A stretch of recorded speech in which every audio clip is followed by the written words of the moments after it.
This weekend, hey cool, we still have a National Park Service. Let's take a look at the Channel Islands National Park off the coast of San Francisco, specifically at the home of Brandt's cormorant. These diving birds have feathers that look as black and slick as oil. Unlike other water birds like ducks, geese, puffins, and gulls, these birds have feathers that get slightly wet. This allows them to dive deeper than these other birds, up to 40 feet underwater. But it also means that they pretty much remain shore-bound birds, and they are to be found periodically standing on rocks, piers, and floats, with their wings slightly open to dry their feathers. You can recognize them as they paddle along the surface with their thin necks, sharp beaks, and the look of already being half submerged. As fascinating as these fish eaters are, the real reason I'm here to talk about them is for their interesting encounter with a cottage fishing industry that grew up along the Pacific shore in Chinese communities in California. In China, as well as Japan and even parts of Europe and South America, cormorants have been used by people as a way to fish. Trained as young birds, they were fitted with a small but loose ring around their necks. This allowed them to swallow small fish and cut up chunks of fish, but not the larger fish desired by their owners. Given shelter, protection, and transportation, these birds would catch and retrieve fish. Chinese fishermen who found themselves in California soon saw they had a great resource to work with, and those familiar with Chinese species of cormorant happily took up with the West Coast variety. The Brandt's cormorants continued the tradition in California. The traditional swallowing restrictor on these birds had been a wooden ring or a piece of rope, all materials that would degrade and fall off over time. The practice of cormorant fishing in California continued well into the 20th century, even if only on a small scale, especially for species that were appreciated by the Asian communities of California but not fished commercially. As a result, cormorants were fishing for people at least up through the end of World War II.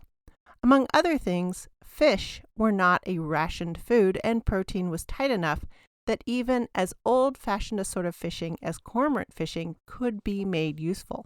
And being 20th century cormorants, their ring would be a metal ring, which would stay with them their whole lives. And for a cormorant, living the relatively pampered and protected life of a commercial fishing bird, that could be up to 20 years or even a few more. Which leads us to an interesting footnote. The first time I was out on the California coast back in the 1970s, I recall asking why some of those black shorebirds had metal rings about their necks. It turns out that these were some of the last relics of the cormorant fishers of California, one of the many traditions brought from China and other parts of Asia as America drew people from all over the world wearing the banner of Land of Opportunity. Now here in the 21st century, those metal-ringed cormorants are long gone, but the Brandt's cormorant, in all its slick black glory, fishes the waters of the Pacific coast from Alaska to Baja California. You can see them just about anywhere. There are deep waters to dive and rocks to dry their feathers. Many a national park on the Pacific coast hosts them, but a huge number call the Channel Islands Park home.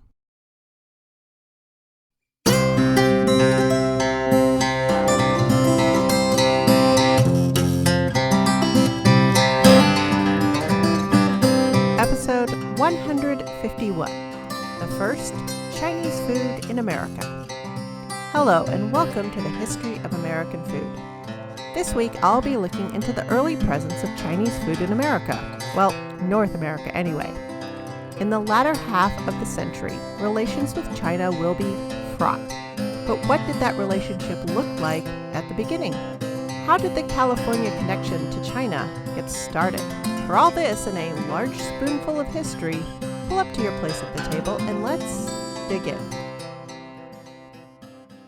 Well, I'm sure you know that America has an interesting history with China.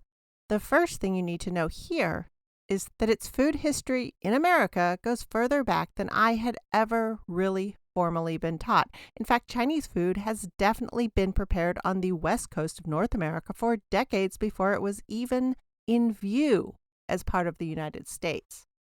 How? You ask. Why? Who? What are you talking about? If you look back at earlier episodes, you will see that 18th century pre-America was aware of China, but vaguely. It was a misty, legendary place that provided tea, fancy dishes, and ideas for garden design. See episode 53. But China became more real at the end of the 18th century and the beginning of the 19th with the start of direct America-China trade. We are entering the age of the tea clippers. And we're also about to invent the America's Cup races, but that's a little later. The Empress of China, a refitted schooner that started life as a privateer, was the first ship flying the Stars and Stripes to arrive in the Chinese trade gateway city of Canton in 1784. Its job as semi-official government representative and trade mission marked the start of an early spell of American Sinophilia, if not mild Sinomania. George Washington, still the first president upon its return in 1785, even purchased a set of tableware from the Empress of China's inventory. Well, before, all American contact with China had been mediated through the English and to a lesser extent by the Dutch. At the turn of the 19th century, America got to go to China all by itself, more or less. But China and the North American continent had already been in contact before this sailing from New York Harbor. It's even safe to say that there were Chinese citizens in the area of California before there were any American citizens there, or any American citizens at all. While there are legendary claims about this seafaring Chinese admiral and that one, discovering and visiting all manner of places including Antarctica, the Mediterranean, North and South America, and even Atlantis for all I know, there are clear, agreed-upon records of Chinese visits all along the Asian coast, in the Indian Ocean archipelagos, and even at ports along the East African coast. The reports and drawings of a giraffe at the imperial court in the early 15th century are well documented, with records and far-flung sources in multiple languages.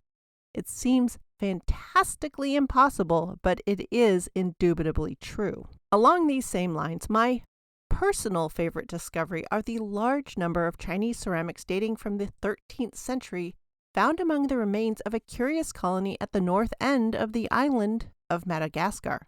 Whether this society had Chinese roots or was part of a Zoroastrian diaspora out of what is now Iran, it does show that the empire of Genghis Khan and the continued raids by his far-flung cousins on the grass steppes of the north of Imperial China scrambled the world order and trading networks forever. You can read up on this currently emerging mystery of the Vohemar necropolis and the Rasikaji culture as part of the expansive Swahili trading network. I'll have a link to an introductory article in the show notes if you're interested. But what this all really goes to show is that despite different imperial Chinese edicts to shut the empire and/or kingdoms off from the sea over the ages, there were still people from many places pursuing ways in and out. China has always been far too big to keep under the orderly control it keeps saying it wants. And like any state with a ruling class, far removed from the general populace, there is also a very marked rules for thee, but not for me aspect to things as well. So sure, China needed nothing from the rest of the world until it did. And one of those things it needed from outside its borders was spices.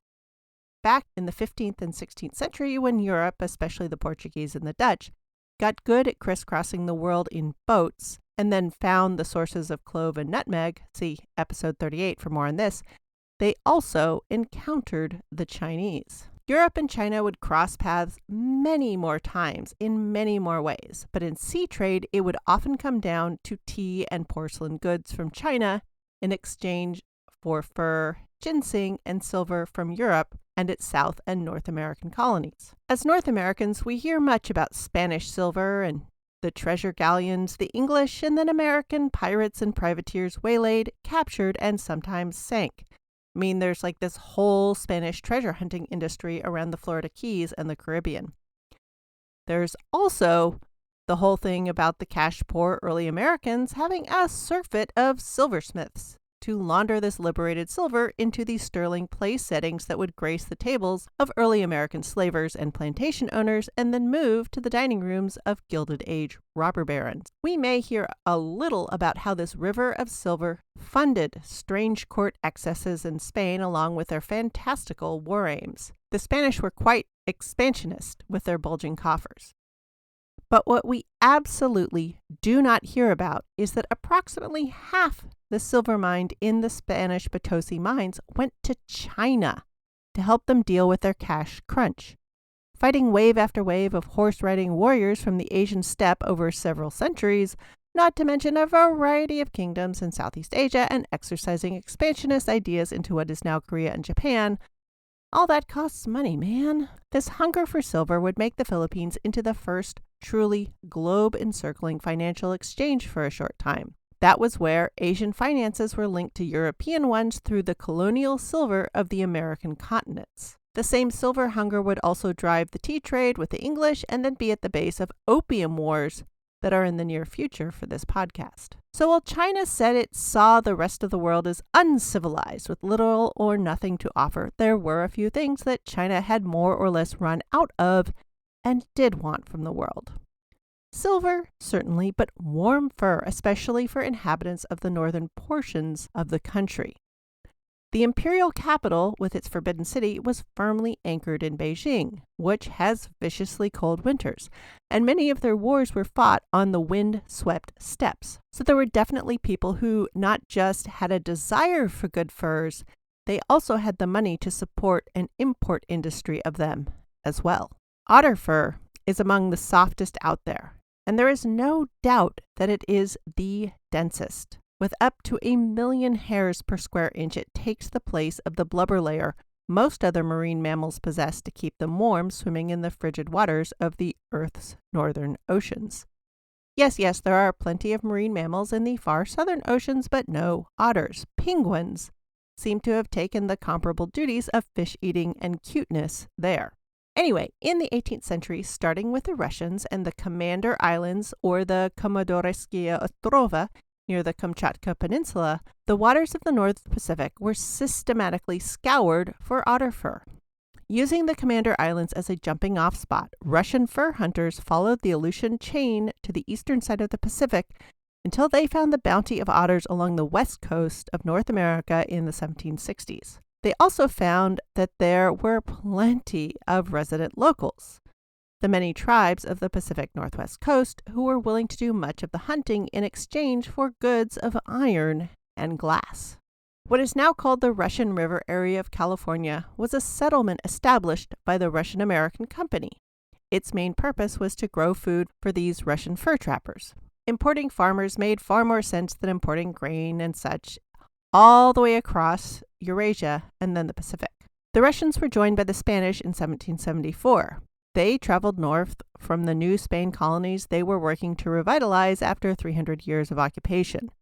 The British, never one to be left out where extractive profit was to be made, showed up in 1778, and Americans joined the ranks of otter hunters in 1788, bringing the hunting boom to its peak and the beginning of its long decline in 1810. There were all manner of seafaring ventures with ships and sailors from everywhere that had any sort of sea trading pretensions, mixing in with the polyglot ports growing up around the Pacific otter fur trade and the expanding global whaling. Starting in the 16th century, the Philippines had been this buffer zone between Spain and China. The Spanish would arrive in Cebu and then Manila with their silver reales and bars stamped with the king's mark, and quite a bit of gray market silver as well.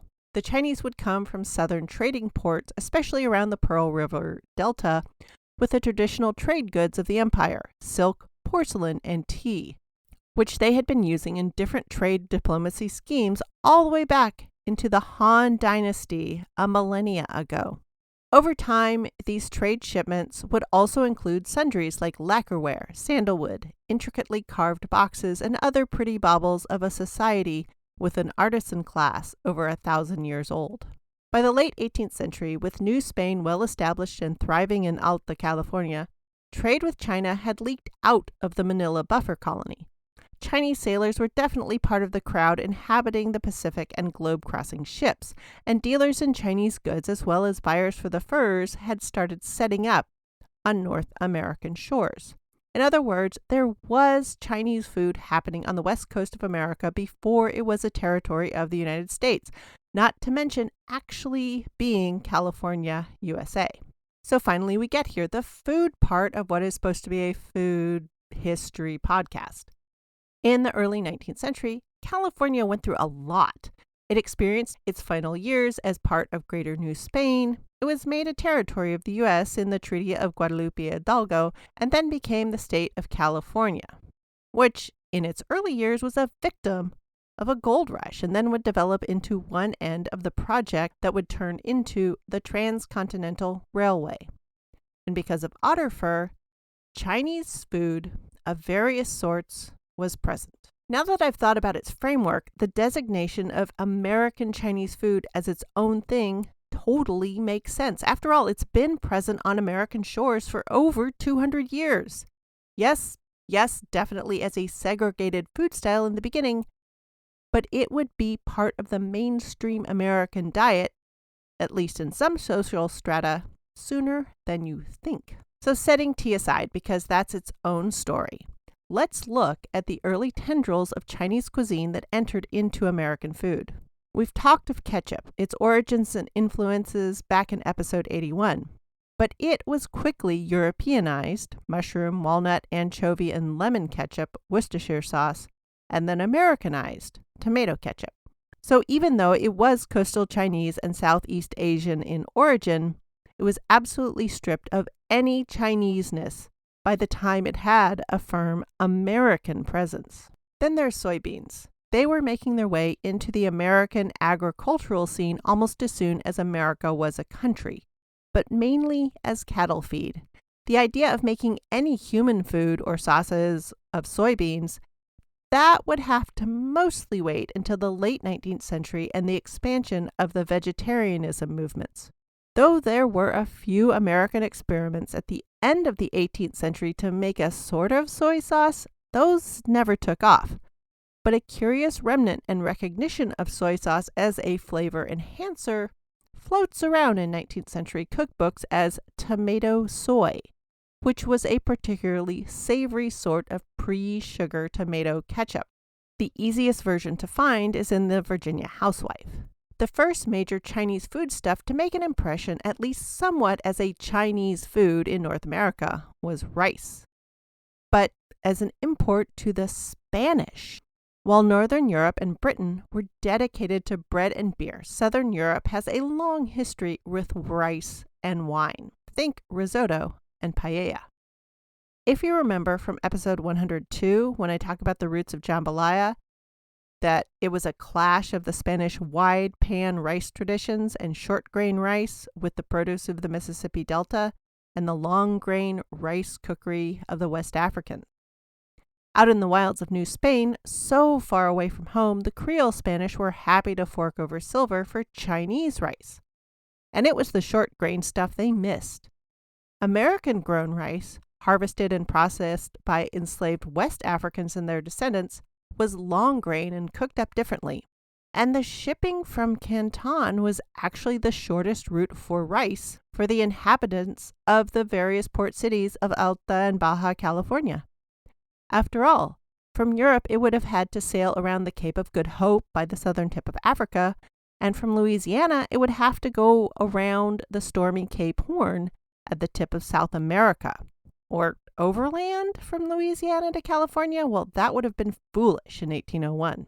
At the end of the 1700s and into the 1800s, a small Chinese community was growing around the San Francisco area as it became a trade hub for the Spanish, and a community for sailors in the global trades of whale oil, seal fur, and blubber, rum, dyestuffs, tobacco, and spices, along with those otter furs. There were indications that a small stream of Chinese labor alongside enslaved Africans and indigenous Americans was being used by the Spanish in silver mining, in the emerging coal mines, and Chinese labor was also engaged as cooks, stewards, and general crew on ships in the increasing cross-Pacific China trade, as well as labor in the offshore and extremely deadly guano trade. We'll get to that when I talk about the fertilizer crisis that engulfs America soon.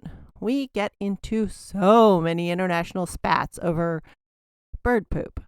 But most Chinese present in Alta California, what was destined to become part of the U.S., worked as part of the global shipping trade network that swarmed around the port cities that would grow up into modern San Diego, Monterey, and San Francisco.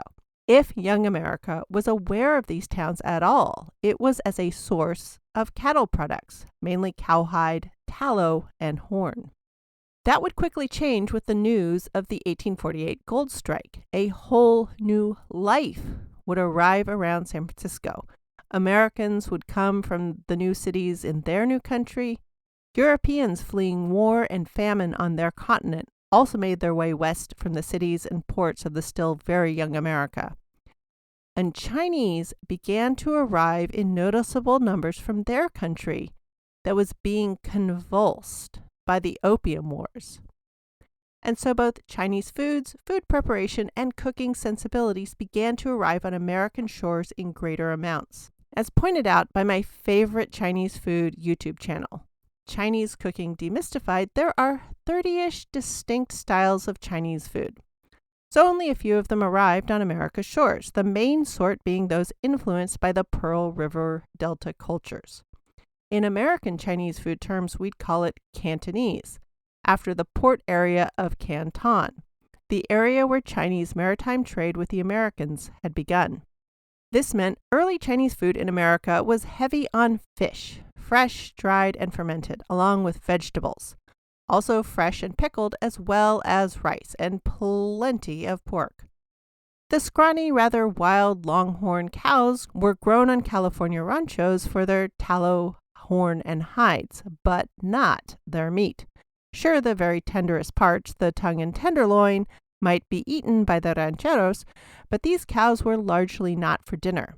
Instead, pork was a favored farm meat, and maybe a little bit of lamb and mutton from the roaming Basque sheep herders wandering the open range. Pigs were definitely the tenderest and tamest meat, and they were farmed by both the Spanish Creoles for food as well as the rapidly arriving Americans. The Chinese who started arriving were largely of the peasant class with a few merchants thrown in, but all of them were used to a food system that included no refrigeration. While ice was being introduced on the East Coast, it was a long way away here. Though there would be a few side businesses harvesting snow from the Sierras for the very richest of those who struck it lucky. But back to the peasant Chinese arriving in hopes of escaping the turmoil back home. The current troubles went back to when the East India Company began flooding China with Indian opium starting in the 1790s, and then the Opium War starting in 1839. Various chapters in that conflict would extend until at least 1860, though resentment over the wars, lopsided treaties, and broken promises would continue to cause armed conflicts with European and American entities, including the Boxer Rebellion, which covered 1899 to 1901. Reverberations would continue on into the 20th century, and some would argue into the 21st. But these people arriving in the 19th century, what did they bring with them? How did a Chinese passenger crossing the poorly named Pacific Ocean feed themselves on the trip over? As I said, China already had centuries of long-distance seafaring under its belt, so it had solved the scurvy problem with a variety of fermented vegetable pickles, copious supplies of potted ginger, and on the swankier ships of legend, there were even growing gardens. But since the Qing dynasty had imposed a sea ban, China's 19th century naval ambitions were reduced to river patrols and coastal policing. This meant all the sea crossings in the 19th century would take place on British and Spanish and maybe a few French and Dutch ships, with the Americans coming up fast on the outside. This meant these ships would be provisioned like typical European ships: barrels of salt beef and pork, dried cod, ship's biscuit, dried peas and beans, butter and cheese as they could be had, and fresh vegetables and fruits as they could be stored out of port. On the other hand, most Chinese passengers would be traveling in a class where they needed to provide themselves with most of their own food. This need to bring aboard their own ceramic pots and barrels of pickles could confer a definite advantage on the Chinese sea passenger over the European, whose main vegetable intake was dried peas in various states of insect invasion and rot. But a traveler cannot live by pickles alone. Grain foods, or farinaceous foods, to use the appropriate contemporary terminology, would also come along. While now we think of rice as the grain of China, in reality it was pretty fancy stuff back then. So, while some rice would certainly be on board, millet would likely have been much more plentiful. Wheat has long been a crop grown in China, but usually in the more northerly region, so not particularly in play here. The long tradition of fowl keeping, ducks and chickens, would have meant that laying birds may have also been present, even if only for the high-end passengers and senior crew. But preserved eggs, the salt and alkaline types, both could easily have made the 2-month journey. The dried cod of European ships would have been stretched out with a large variety of dried seafoods, including other fish common to the Canton area diets. But added to that, fermented fish and bean sauces, along with fried fish preserved in fermented bean sauces, reminiscent of Spanish and Portuguese escabeches, would have also been likely foods for the journey. Unlike dried fish, these need no further cooking. They, along with the pickled vegetables and eggs, could be added straight to boiled grains. And the Chinese habit of drinking tea and other beverages made from various herbs steeped in boiled water meant a certain amount of the complaints regarding the iffiness of shipboard water would be mitigated.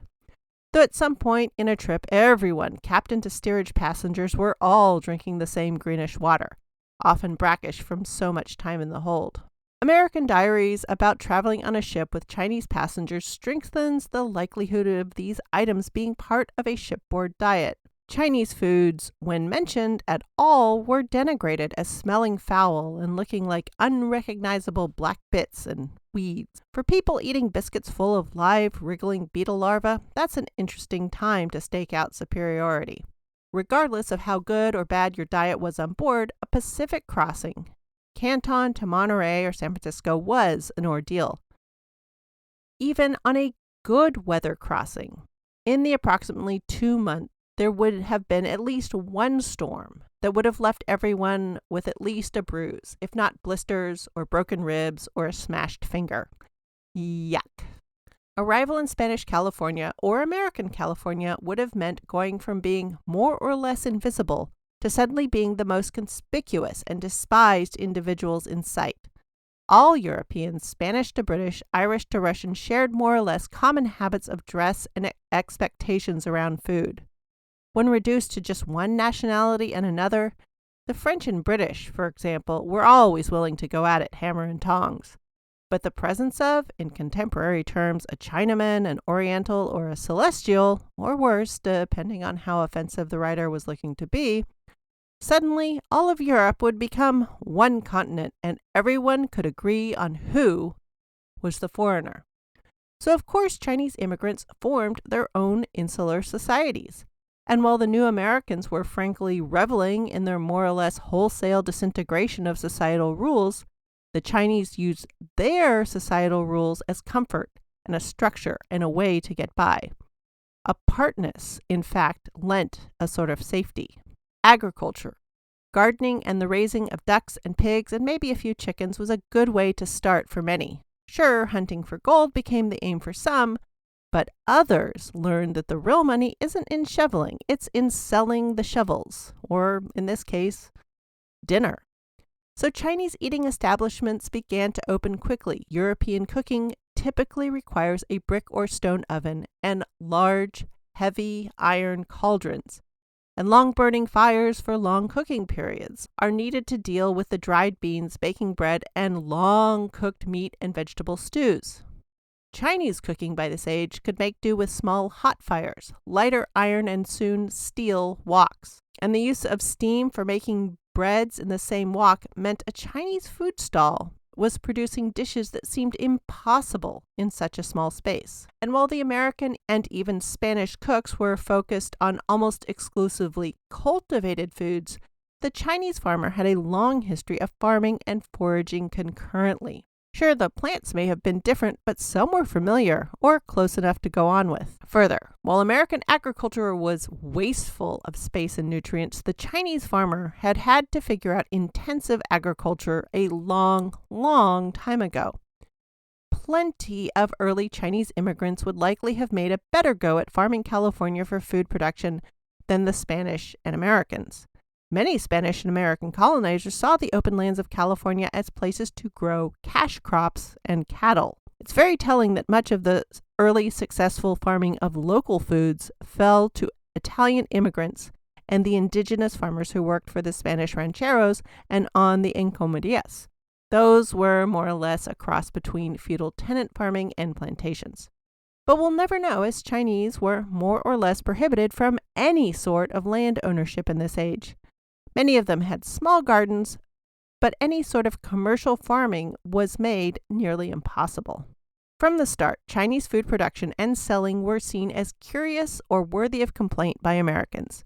Yet much of the Chinese commercial attitude towards food is recognizable in European medieval practices of providing food for people who lived in crowded cities and walled towns, bringing live animals to market so they can be butchered on site to ensure the freshest quality, or even sending live birds home to be dispatched and cleaned in the kitchen. I mean, that went on in America well into the 19th century in places.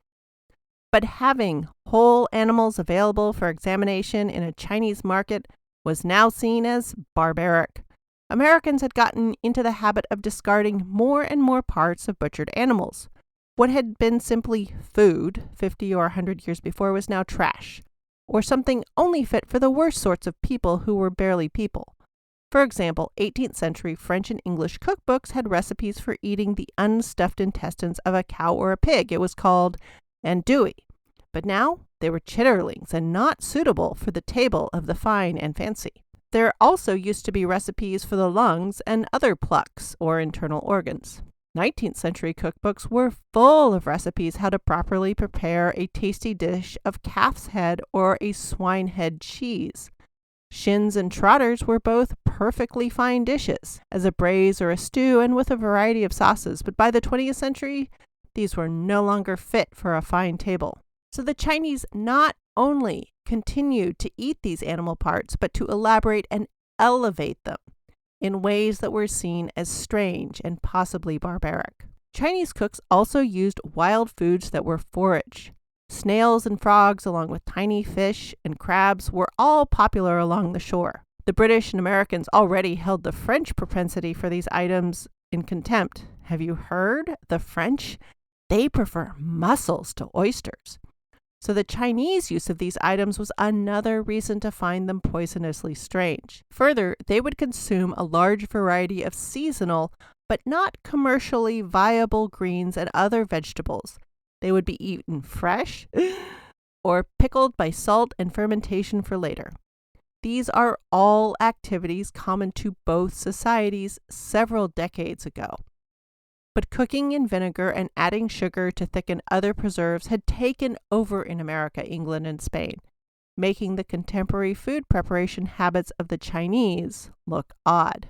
Many of the most disparaged food habits were similar to forgotten European habits. And of course, the largest irony is that in many cases, these culinary activities were better adapted to a world that existed in early 19th century California.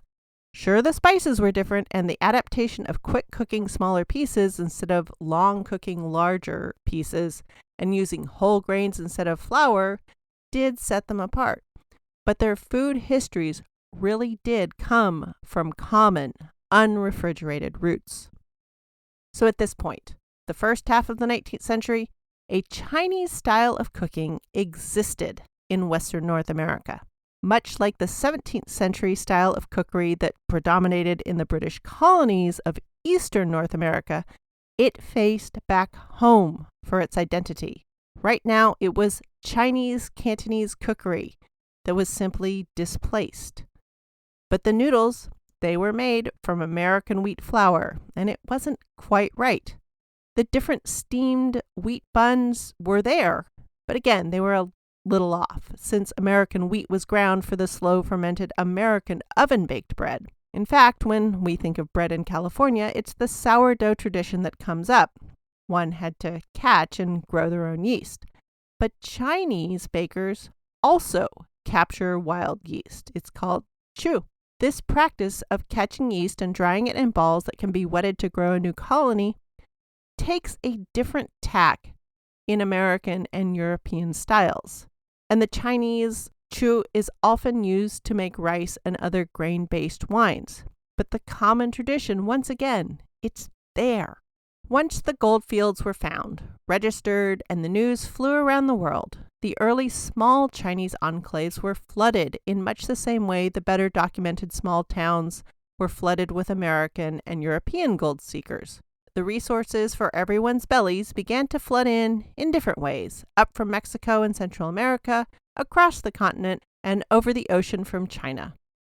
But most of that really got going at the end of and after the Civil War. At the start, things were a little desperate and very haphazard.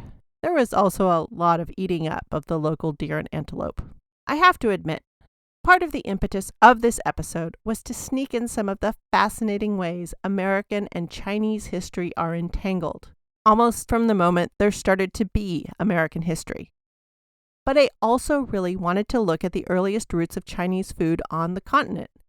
Sure, some of it looks odd and foreign to us now, but after slogging through 200 years of food, I was realizing that so much of the Chinese food prep and procurement is just stuff we stopped doing or forgot how to do because we went with less labor-intensive and often less flavorful solutions, or have just started doing now that we, as a culture, have reacquired a taste for fine and fancy foods. I mean, they just kept using and developing spice combinations. We gave them up. That feels like an American problem. They have developed and expanded the varieties of vegetables and mushrooms they cultivate, while we limited ourselves to kind of iceberg lettuce, spinach, and white button mushrooms. But most importantly, I am coming to the conclusion that American food breaking away from British food and becoming its own thing, a similar thing has happened with Chinese food. If there can be 30-ish regional varieties in Asia, surely American Chinese food deserves its own designation. And hey, realizing it's been here at least as long as America has been around means that this is another thread I get to follow. Panda Express has deep roots indeed. Next episode, let's blow the doors open on American tea. How long has iced tea been around, and did it start sweet? Or is unsweet tea part of America's diet culture? And are we green tea people or black tea people? What does that all mean? To continue with America's early truck and trade with China, tune in next time to find out. Thanks for listening.